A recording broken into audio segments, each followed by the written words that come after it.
Good afternoon, everyone. And Ajay, thank you for the introduction. But just keep that 33% here only, because you have not included me staying at home. That's going to be a problem for me going home. So just be careful on that, because I do stay home on weekends.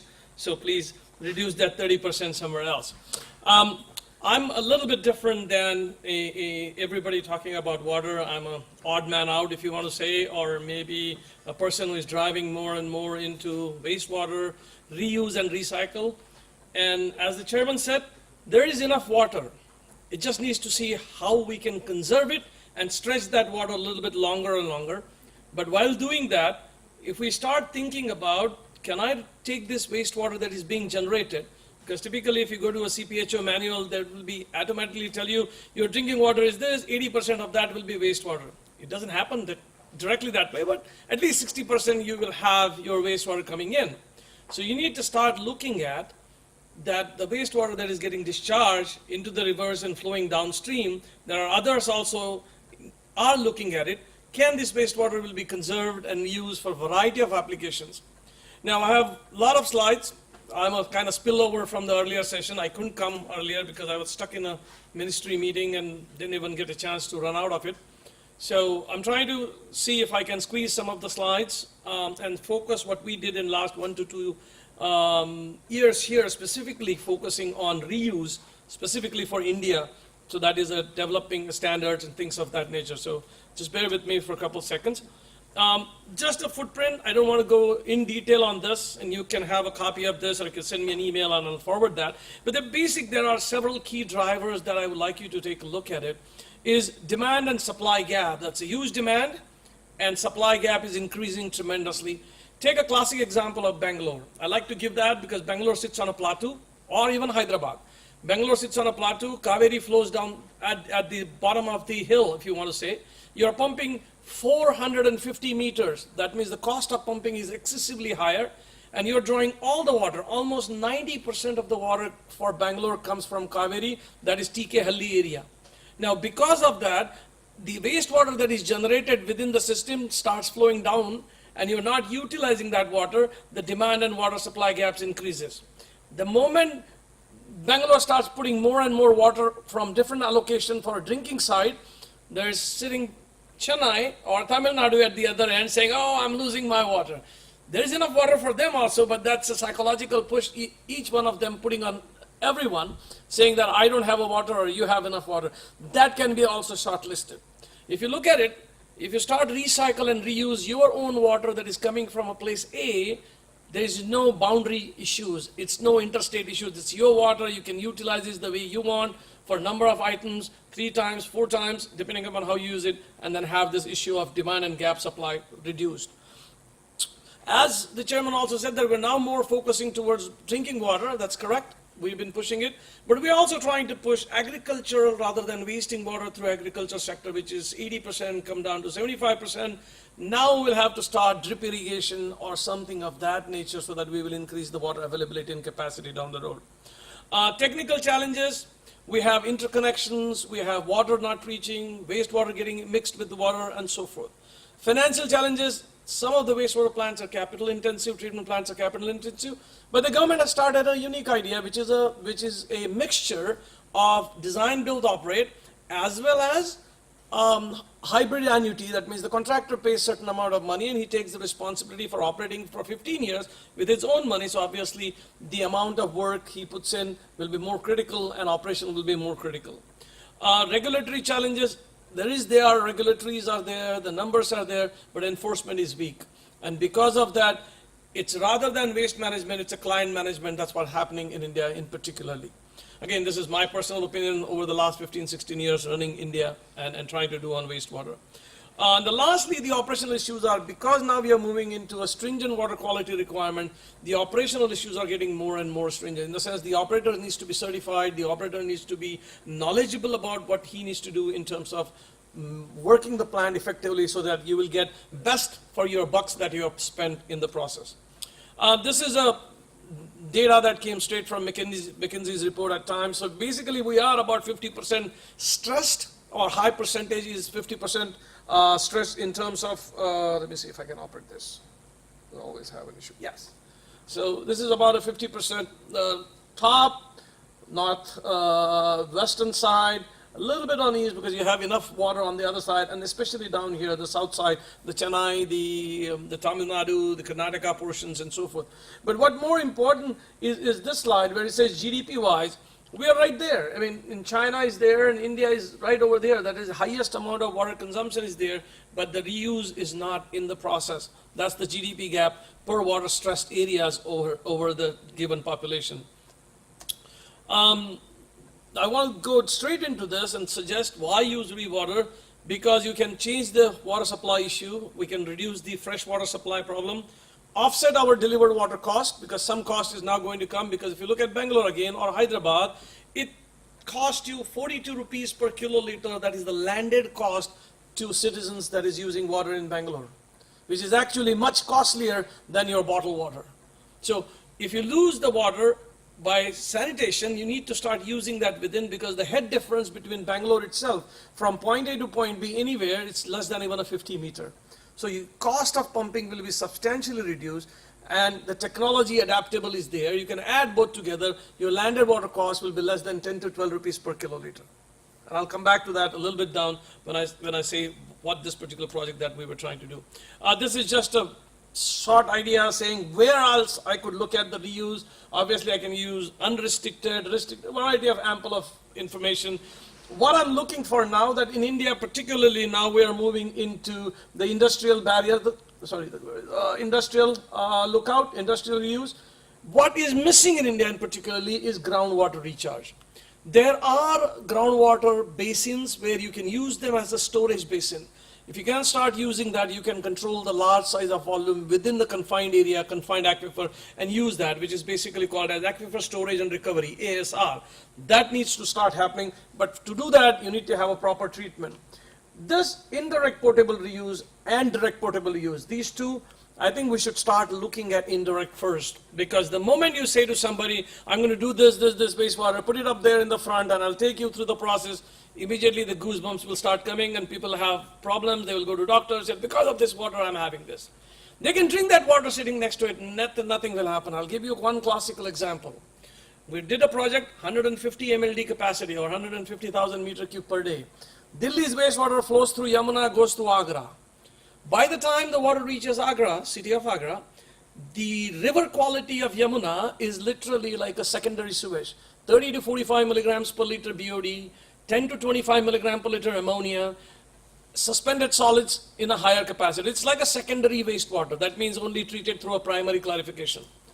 They were using chlorine dose of the tune of 80 to 85 milligram per liter. Some of you may not understand the dose levels, but give you a perspective, you walk into that treatment plant, it was using the highest chemical dose of 80 to 90 milligram per liter. Your eye starts immediately getting water in them because the effervescence from the exhaust chlorine are so high in the area that you can get that smell and your eye starts getting watery. So that much amount of chlorine were being added as a complete oxidation for this whole secondary wastewater.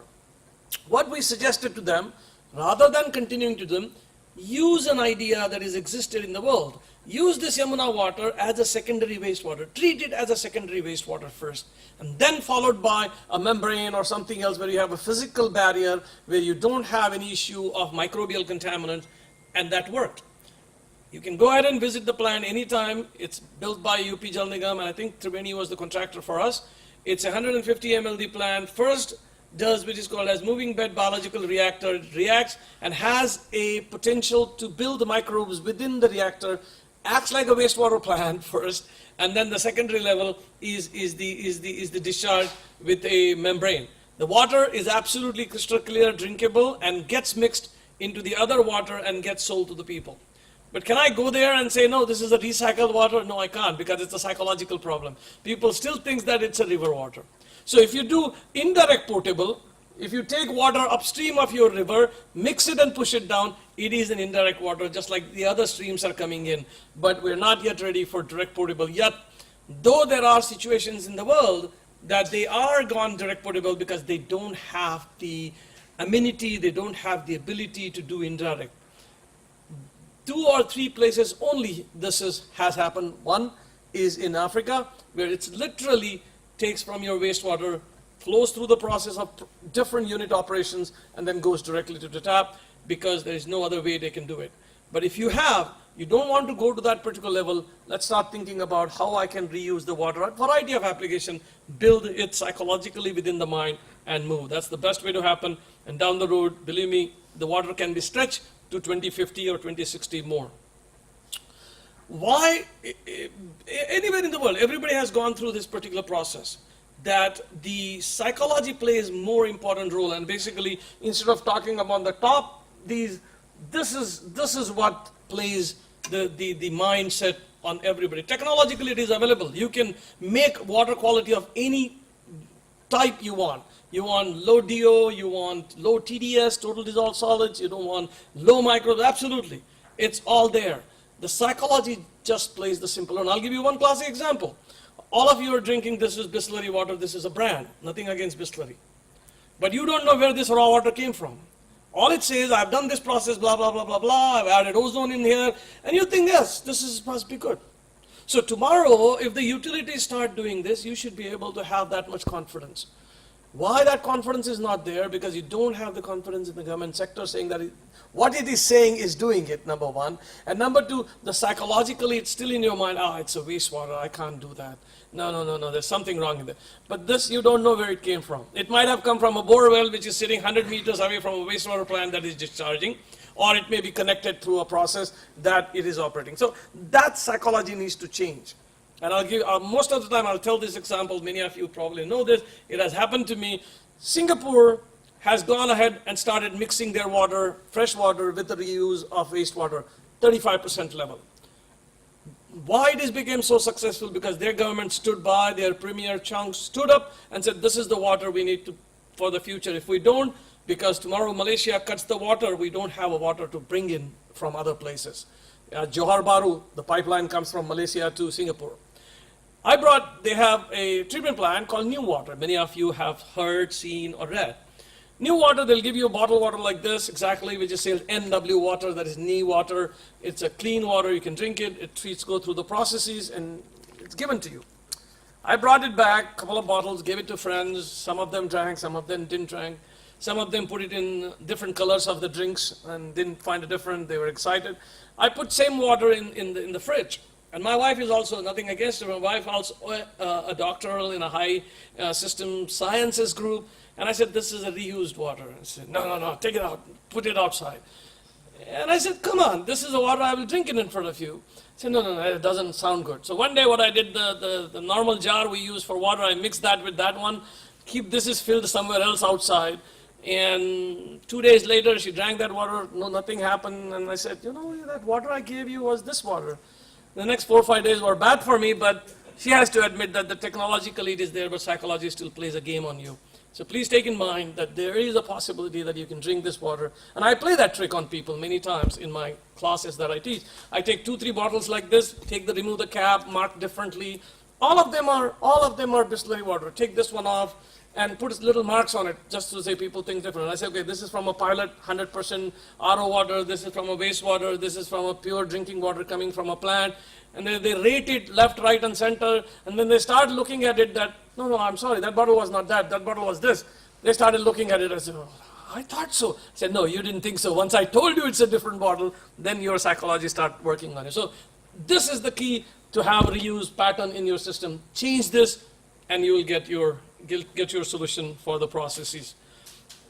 The major issues that need to be addressed, particularly in India, we talked about problem, source water quality is an issue, pumping systems or pumping head, and conflict policies and risk and retrofitting.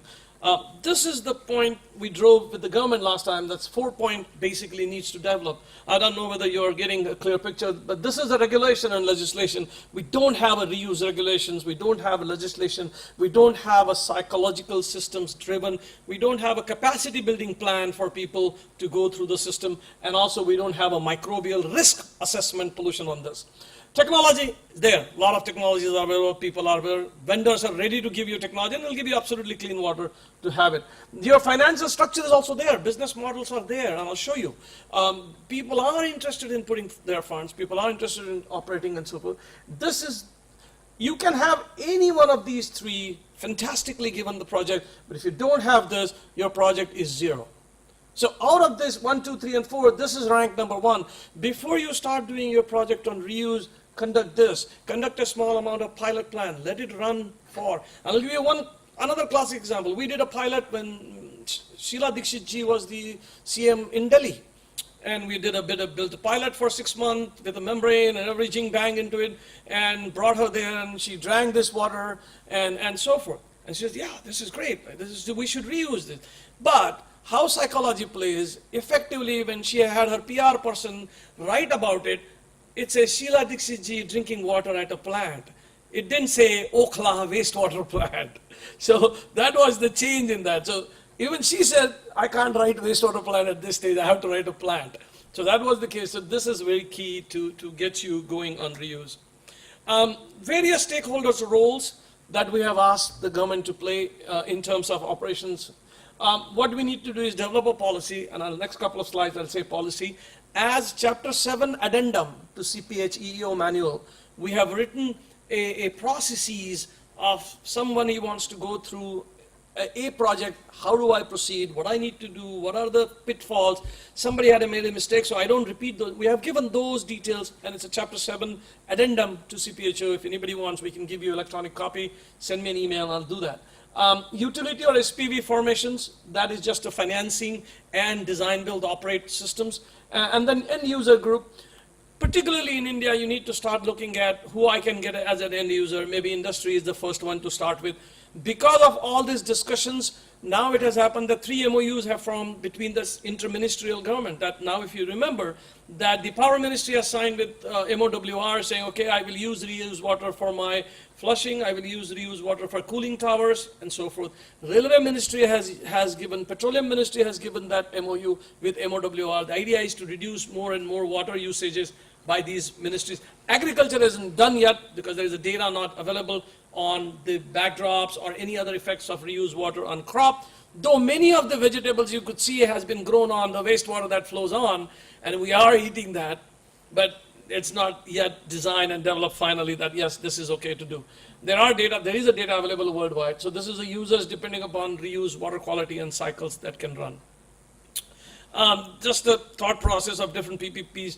What we did as part of the Chapter 7, about a year back, we ran 1 year full worth of different workshops on this all over India, brought a variety of people, right from academia, consultants, to contractors, to DBO members, everybody came into this, and government sectors, both MOWR as well as the NRCD, National River Conservation Directorate, and so forth, and essentially ran a 1 year workshops of variety places, and then came up with this guidance document, and I'll give you a copy on email if somebody needs it.